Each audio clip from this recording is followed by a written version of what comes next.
Hey everybody, welcome to Fit Tip Tuesday. Today we are doing part 2 of troubleshooting pants fitting. I'm going to cover how to prepare your pattern to cut out your muslin, plus we're going to go over a couple things you can do fitting wise or fitting adjustment wise to get you closer to a good fit before you get that muslin on your body. There is one adjustment that I have found extremely helpful for people if you are trying to make a slim leg trouser and your legs are slender and you always know that you have extra fabric under your butt and along your back leg.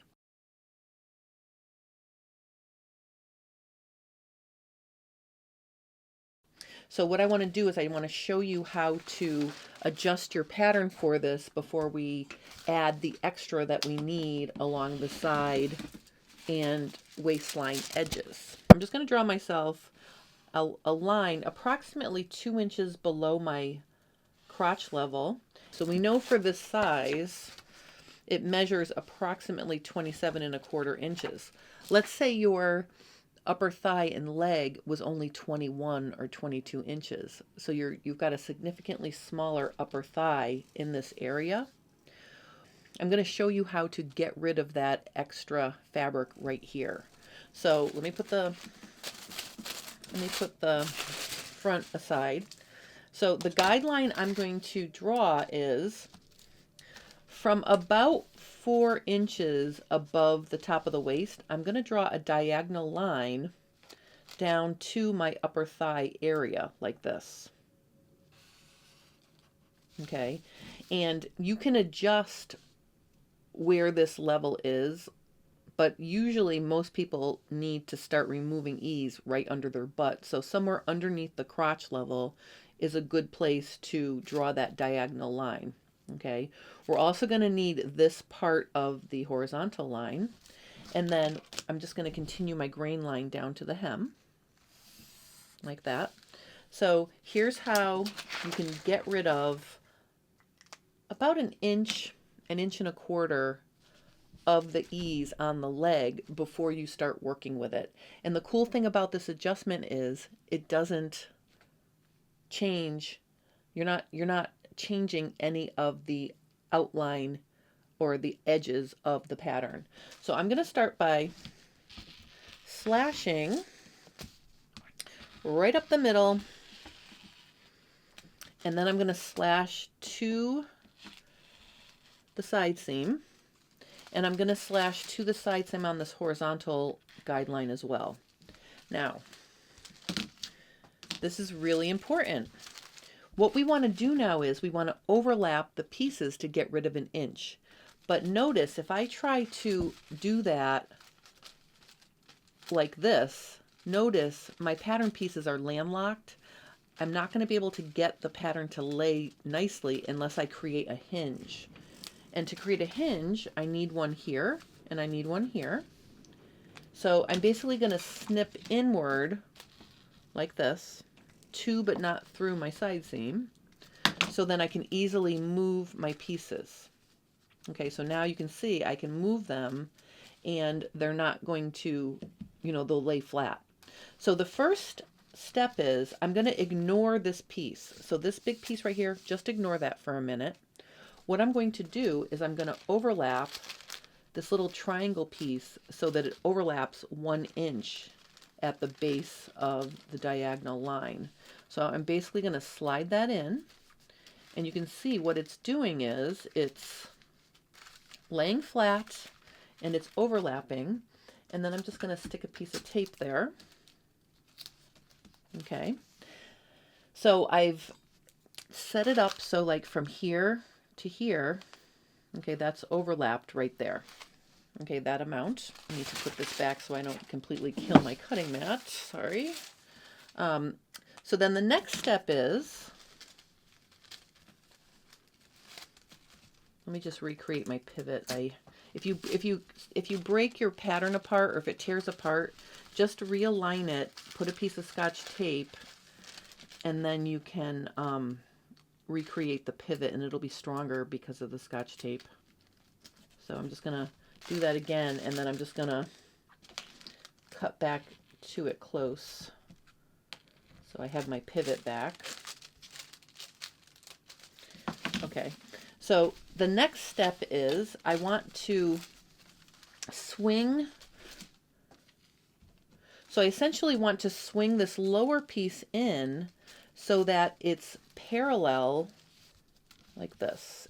Okay, so notice it's spreading, and let me put a piece of green there so you can see.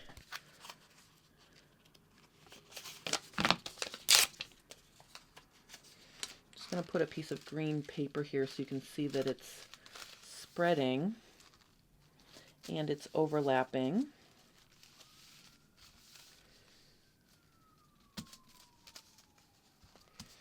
Okay, and I'm going to just put a piece of tape over the top.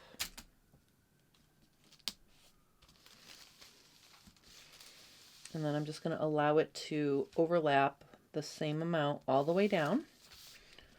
And I'm using really thin tracing paper so you can see that it is in fact overlapping the same all the way down. So on this tiny little pattern here, I got rid of almost 1/4 of an inch, which is a lot for this size. But what I wanted to show you was basically you've got all of this overlapped. So you're getting rid of all of this. Now this opens right here. You can see that it's open right there. Just put some paper behind it and close that. You know, just fill that with paper and tape it shut so it stays nice. But basically that's the adjustment.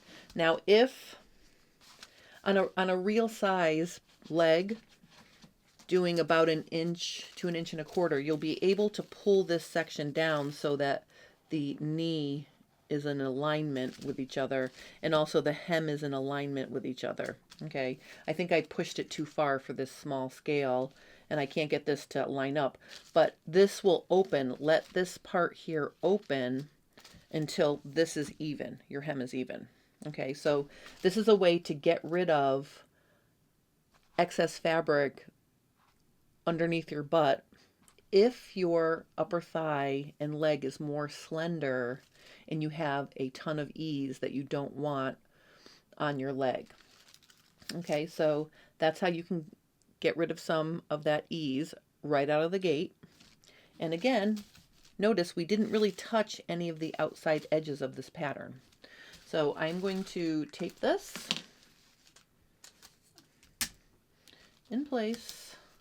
I'm just taping my pivot shut because the next step is we want to prepare the pattern to do our fitting, and in order to do that we need to add extra to the side seam and to above the waistline. And then I'm going to give you some examples of when you might want to add a little extra safety seam allowance to your inseam as well. The beauty of doing a one leg muslin on a separate waistband is that you can fine-tune your inseam before you add the other leg and then trim it to 1/2 inch. So, you know, if you have a prominent inner thigh, let's say, or you have a prominent front thigh, those are situations where you might need a longer front crotch extension, but you don't know because you haven't tried this pattern yet. So you can give yourself some insurance and add a little extra to your inseam. If you don't need it, you can trim it off before you cut out your second leg. Okay, so I'm going to use a completely different color here now. So let's start with the inseam. If you have a prominent inner thigh, prominent front thigh, or an inward rotating knee, anything along your inseam where you feel like you might need more room, what you're going to do is you're just going to extend your crotch straight across 1 inch like that. And then you're basically going to just add that 1 inch all the way down. So use your ruler like this and just add 1 inch.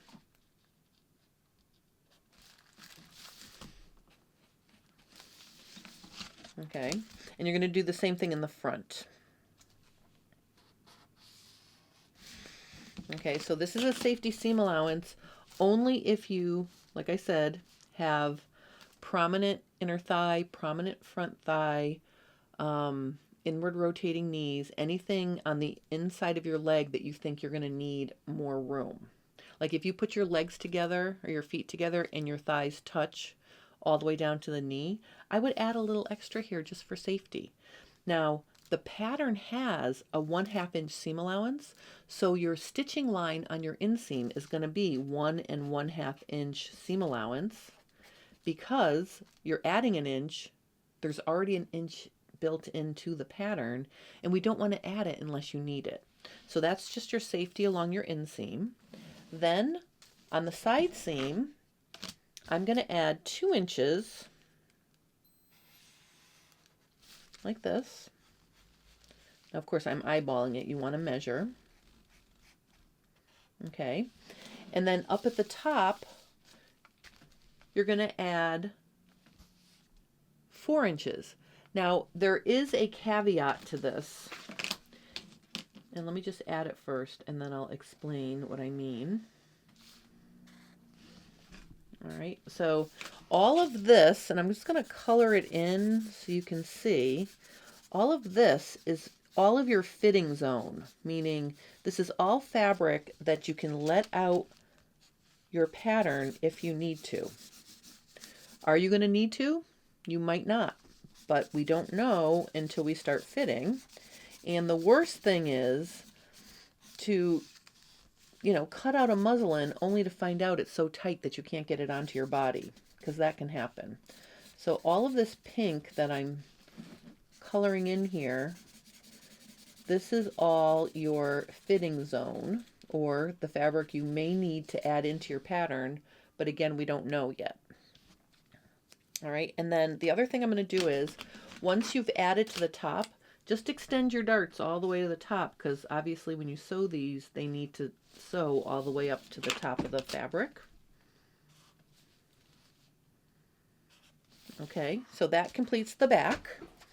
And then the front is going to be prepared the exact same way. In this instance, let me just add an inch to the crotch point. Notice I'm going straight across. I'm not following the angle of the crotch when I add, because if I go down in the front and across in the back, then my inseams will be different lengths. So just go straight across that inch, add your inch like this.